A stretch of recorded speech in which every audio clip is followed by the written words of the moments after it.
Hello everyone, and welcome to my General Hospital official channel. I hope everyone is having a wonderful day. Before we begin, please hit the subscribe button and give this video a thumbs up. The oppressive stillness of the General Hospital intensive care unit was broken only by the rhythmic, artificial hiss of the ventilator and the steady, monotonous beeping of the heart monitor. Each sound was a stark reminder of the fragile thread by which Jason Morgan clung to life. In a chair pulled so close to the bedside her knees nearly touched the metal frame, Carly Corinthos sat, a statue of grief and fury. Her hand, usually so expressive and commanding, was limp as it covered Jason's, her fingers carefully avoiding the 4-line tape to his wrist. The vibrant, formidable man she had known for most of her life was rendered pale and inert, a collection of broken bones and internal injuries hidden beneath stark white sheets and a network of life-sustaining tubes. "You have to fight," she whispered, her voice hoarse from hours of silent pleading and unshed tears. "Do you hear me, Jason? You have to come back. To me. To Danny. To Jake. This isn't over." Her words felt small and insignificant against the mechanical might of the machines. She leaned forward, her forehead nearly touching his arm. "I won't let them get away with this. I promise you." The door to the room whispered open, and Dr. Lucas Jones entered, his face a mask of professional compassion. He moved quietly to the other side of the bed, his eyes scanning the monitors before settling on Carly. "Carly," he said softly. "You've been in here for hours. You need to take a break. Get some air, some coffee." "I'm not leaving him," she said, her tone leaving no room for argument. She didn't even look up. "What's the latest, Lucas? And don't give me the 'we're monitoring him closely' speech. I need the truth." Lucas sighed, adjusting his stethoscope. "The truth is, he's stable, but critically so. The swelling in his brain is our primary concern. The next 24 to 48 hours are crucial. The surgery repaired the worst of the internal damage, but the trauma to his central nervous system, it's a waiting game." "Waiting for what?" Carly finally lifted her head, her eyes blazing with a desperate fire. "For him to wake up? Or for him to slip away? We're waiting for a sign of neurological activity that isn't just basic brainstem function," Lucas explained patiently. "An MRI would give us more information, but he's not stable enough to be moved to the machine. We have to be patient." "Patience is a luxury I don't have," Carly retorted, her gaze drifting back to Jason's still face. "The people who did this to him are out there, probably celebrating. I can't just sit here and be patient." As if on cue, the door opened again, and Sonny Corinthos stepped inside. He looked as though he'd aged a decade in a single night. The usual powerful, contained energy that radiated from him was gone, replaced by a hollowed-out exhaustion and a simmering, cold rage that made the very air in the room feel heavier. His eyes went first to Jason, and a muscle in his jaw twitched violently. Then his gaze found Carly, and a silent, profound understanding passed between them. This was a wound that cut deeper than any of their marital disputes, any business rivalry, any past betrayal. "Carly," he said, his voice gravelly.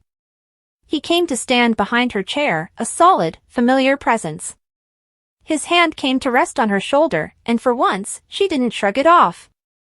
She leaned into the touch, a rare moment of accepting comfort. "Any change?" Sonny asked Lucas. "None," the doctor replied. "It's as I was just telling Carly. We're in a holding pattern." Sonny gave a tight, grim nod. His eyes were fixed on Jason, on the tube down his throat, on the bandages swathing his head. "He's a fighter. The strongest man I've ever known." He said it with a conviction that sounded like a prayer. "He has to be," Carly whispered. Sonny's hand tightened on her shoulder. "We need to talk. Outside."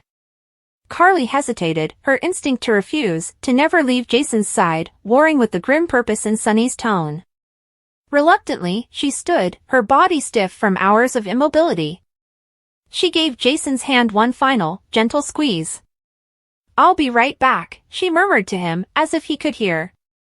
In the hushed, brightly lit corridor, the facade of unity cracked. The gravity of the situation pressed in from all sides. What is it? Carly demanded, crossing her arms over her chest, a defensive posture she'd perfected over a lifetime. Johnny Zacchara, Sonny said, the name dropping from his lips like a venomous stone. His name is coming up. A lot. Carly's eyes widened. Johnny? But he's been out of the game for years. He's with Maxie, he has a child. You think that matters? Sonny's voice was low and dangerous. You think because a man plays house, he forgets who he is? Forget his nature? The Zacchara family has always been ambitious. And reckless. But to come after Jason? Why? What would be the point? To send a message to me, Sonny stated, his eyes cold and flat. To destabilize my organization. Taking out my right hand, the one person whose loyalty and effectiveness were beyond question, it's the smartest move an enemy could make. It creates a power vacuum. It makes me look weak. And he paused, the raw emotion breaking through his icy control for a split second. It hurts. Personally. They knew that. Carly studied his face, the deep lines of stress and grief. So what are you going to do? I'm going to find out if it's true, Sonny said. And if it is, there will be a reckoning. A permanent one. You can't just go after Johnny on a rumor, Sonny. We need proof. We need to be sure. I am sure of one thing, Sonny shot back, his voice rising slightly, drawing a look from a nurse at the station down the hall. He lowered it again to a furious whisper. Someone did this. And they are not going to breathe the same air as my children when I'm done with them. I don't care if it's Johnny Zacchara, the long-lost ghost of Anthony Alcazar, or the Pope himself. They are dead. Before Carly could respond, a new voice, sharp with anxiety, cut through the tension. Carly? Sonny? They turned to see Elizabeth Weber hurrying down the corridor, her face pale and streaked with tears, her hands trembling. She skidded to a halt, her eyes darting frantically between them and the closed door of Jason's room. Is it true? She gasped, her voice cracking. They said he was in a car accident. That it was bad. Carly's posture shifted instantly. The shared moment of grief with Sonny evaporated, replaced by a territorial defensiveness. Elizabeth, Jason's ex-wife, the woman who had been a constant, complicated presence in his life, represented a part of his past that Carly could never fully claim or understand. It wasn't an accident, Elizabeth, Carly said, her tone clipped. It was an ambush. Someone ran him off the road. Elizabeth's hand flew to her mouth, a sob escaping. Oh, my God. Is he? She couldn't finish the sentence, her eyes pleading for an answer she was terrified to hear. He's alive, Sonny said, his voice more measured now. But it's critical. He's in a coma. I need to see him, Elizabeth said, moving toward the door. Carly stepped subtly but firmly into her path. I don't think that's a good idea. Elizabeth stopped, stunned. What? Why? Carly, I have a right. What right? Carly interrupted, her eyes flashing. The right of an ex-wife who let him go? The right of a friend who pushed him away every time he tried to get close? He's fighting for his life in there. He needs peace. He needs stability. He doesn't need complications. The barb hit its mark. Elizabeth flinched as if she'd been struck. He's the father of my child, she said, her voice trembling with a mixture of heartbreak and anger. Jake is upstairs, terrified. I have every right to be here, to see for myself how he is so I can tell our son. Your son, Carly emphasized, who you kept from Jason for years. Don't talk to me about rights, Elizabeth. Right now, the only people who have a right to be in that room are the people who have always been in his corner. Unconditionally. Sonny watched the exchange, his expression unreadable. His loyalty was to Jason, and he knew Jason's history with Elizabeth was a tangled web of love, loss, and profound pain. He placed a hand on Carly's arm. Carly. Enough. He turned to Elizabeth.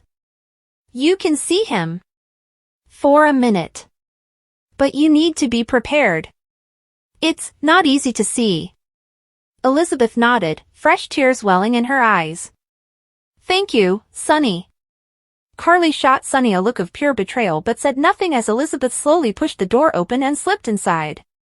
The moment the door closed, Carly rounded on him. What are you doing? She's just going to upset him. He's in a coma, Carly. He can't be upset, Sonny said wearily. And like it or not, she is part of his life. And Jake is his son. We can't shut them out. Watch me, Carly muttered, but the fight had gone out of her. She was too tired, too scared. She leaned back against the wall, sliding down it until she was sitting on the cold floor, her head in her hands.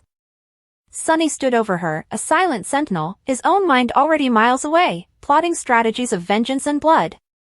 Inside the room, Elizabeth approached the bed with a quiet, hesitant step. The sight of Jason, so powerful and indestructible in her memory, lying so broken and still, stole the breath from her lungs.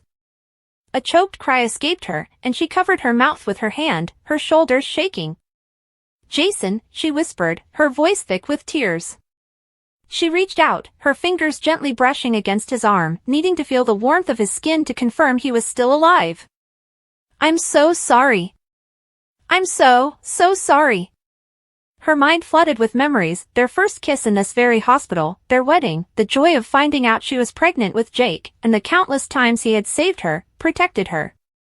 And her own mistakes, her fears, the walls she had built that had ultimately driven him away. Guilt, a familiar and corrosive companion, washed over her. You have to wake up, she pleaded, her tears now falling freely onto the starched white sheet. Jake needs you. I need you to be okay. Please, Jason. Fight. Please. She stood there for a long time, just watching the slow, mechanical rise and fall of his chest, each breath a gift from a machine, each beep of the monitor a countdown to an uncertain future. Her visit was a quiet, desperate vigil, a stark contrast to Carly's furious, active grief. Both women loved him in their own complicated ways, and both were now trapped in the same agonizing weight. Elsewhere in the hospital, in a private room on another floor, a different kind of storm was brewing. Ava Jerome, impeccably dressed in a silk blouse and tailored slacks, stood by the window, looking out over the Port Charles skyline. The room belonged to her daughter, Avery, who was recovering from a minor tonsillectomy, but the current occupant of the visitor's chair was the source of Ava's simmering irritation. Nina Reeves sat, legs crossed, a concerned expression plastered on her face that didn't quite reach her eyes. I just think it's a mother's prerogative to worry, Ava, Nina said, her tone syrupy. And with all the chaos surrounding Sonny right now, one has to wonder if Avery is truly in the best environment. Ava turned slowly, her eyes narrowing. The chaos, as you call it, is that his best friend was nearly murdered. It's called having loyalty. Something you might not be familiar with. Nina's smile was thin and sharp. I'm familiar with what's best for a child. And a child needs stability. Safety. Not a father who is a magnet for violence and revenge. I mean, what if this situation with Jason spills over? What if someone comes after Avery to get to Sonny? That is a grotesque thing to even suggest, Ava hissed, taking a step toward Nina. And let's be very clear, Nina. You are here as a courtesy. You are not Avery's mother. I am. And Sonny is her father. We decide what's best for her. Of course you do, Nina said, waving a dismissive hand. I'm just offering a perspective. A grandmother's perspective. And as her grandmother, I have certain rights. Especially when I see a potential threat to her well-being. Ava felt a cold knot of dread form in her stomach. This was more than just Nina's usual meddling, this was a threat, veiled in faux concern. What are you saying? I'm saying that the courts take a dim view of parents who expose their children to dangerous lifestyles, Nina said calmly, examining her manicure. And if I were to feel that Avery was in any genuine peril because of Sonny's profession, I would have no choice but to file for grandparents' rights. For her safety, of course. The threat was now out in the open, hanging in the sterile hospital air between them. Eva's blood ran cold. She knew Nina was capable of it. She had the resources, the vindictiveness, and the twisted justification to follow through. You wouldn't dare, Ava whispered, her voice trembling with rage. Try me, Nina replied, her eyes glinting with a cold, victorious light. She stood, smoothing her dress. Now, I should be going. I have a meeting with my attorney to discuss the new issue of Crimson. We're doing a feature on family values. I'm sure you'll find it fascinating. She swept out of the room, leaving Ava standing frozen, her hands clenched into fists. The fear for Jason, the tension with Sonny, and now this new, direct threat from Nina, it was all coalescing into a perfect storm that threatened to tear her world apart. She looked over at her sleeping daughter, so innocent and unaware of the battles being waged over her future, and a fierce, protective resolve hardened within her. Nina Reeves had just declared war, and Ava was determined to win. Down in the hospital lobby, the atmosphere was no less tense. Sam McCall paced back and forth like a caged tiger, her phone pressed to her ear. Dante, tell me you have something. Anything, she implored, her voice tight with frustration. On the other end of the line, Detective Dante Falconeri sighed, the sound crackling with static. Sam, I'm doing everything I can. We've impounded the car. Forensics is going over it with a fine-tooth comb. But it was submerged in the harbor for hours. It's a long shot. It wasn't an accident, Sam insisted, stopping her pacing to stare out the main doors at the city. You and I both know it. The placement of the crash, the way the other vehicle allegedly didn't stop, it was a hit. A professional one. I'm not ruling anything out, Dante said, his tone carefully neutral. But without a witness, without any clear forensic evidence pointing to another vehicle, my hands are tied. I have to work with what I have. What you have is a man fighting for his life upstairs. Sam snapped, then immediately regretted it. I'm sorry, Dante. I know you're his brother. I know you care. But the PCPD moves too slowly. The trail is going cold as we speak. Rushing this could compromise the entire investigation, Dante cautioned. Let us do our job, Sam. And what if your job isn't enough, she challenged softly before hanging up. She shoved the phone into her pocket, running a hand through her hair in agitation. She felt useless. As a former private investigator, her instincts were screaming that this was a deliberate attack, but without resources, without access, she was just another worried friend. The word felt inadequate. Her history with Jason was as deep and complex as anyone's, husband, partner, co-parent.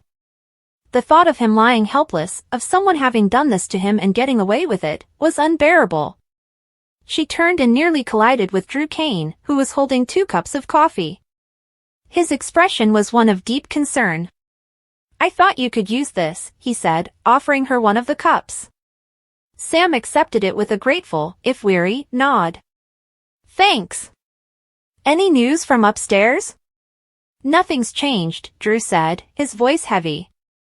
He had his own complicated history with Jason, as a twin brother he never knew, as a man who had shared his face and his life. Carly's not leaving his side. Sonny is, well, you can imagine what Sonny is. Plotting a war, Sam finished, taking a sip of the bitter coffee. Drew, we can't just wait for the PCPD. We have to do something.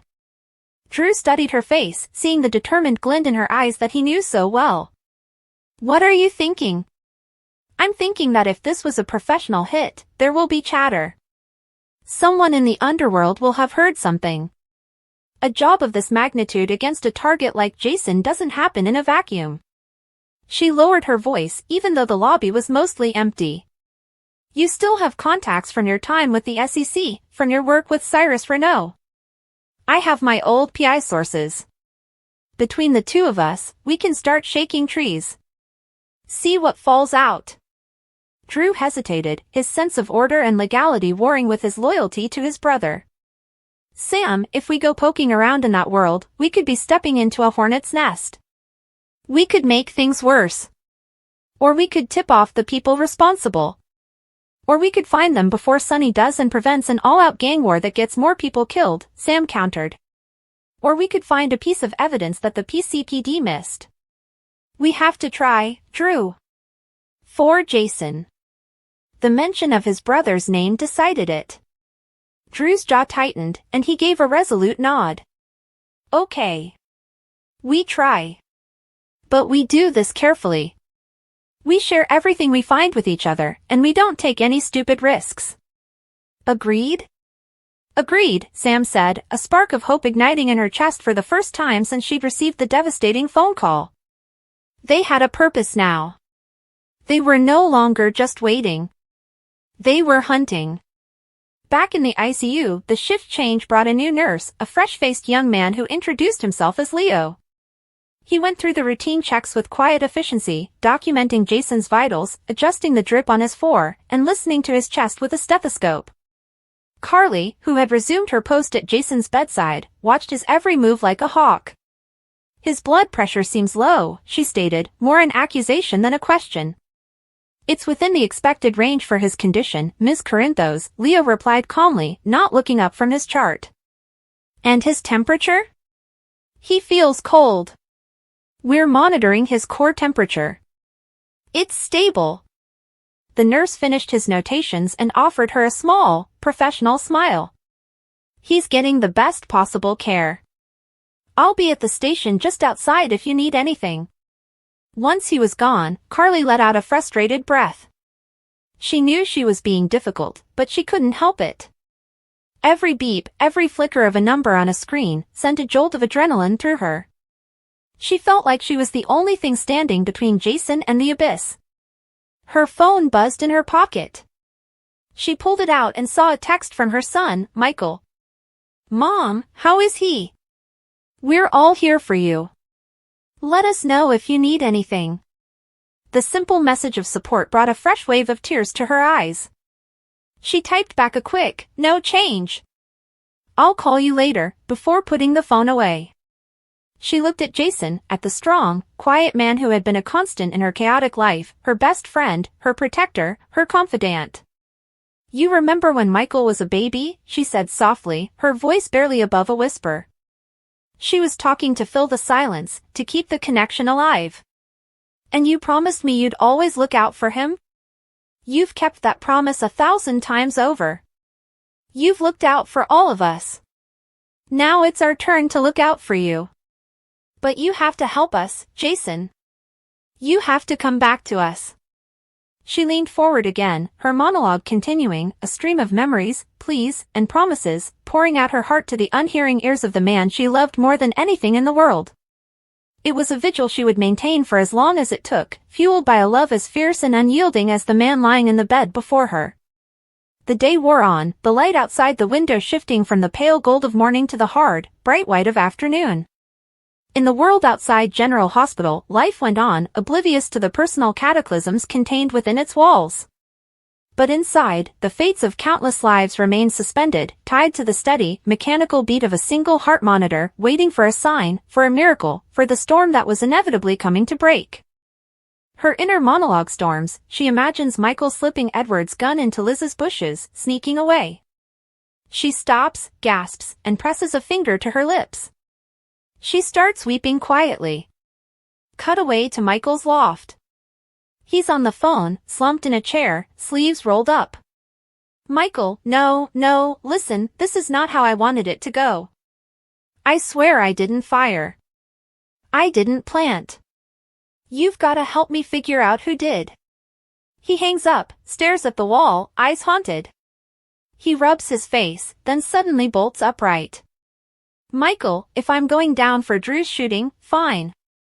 But not on lies. Over in Alexis's mansion cellar, Rick is held captive. The only light is dim, and his face is shadowed. He paces back and forth, restless. Rick, they think locking me here will silence me. They think I won't fight.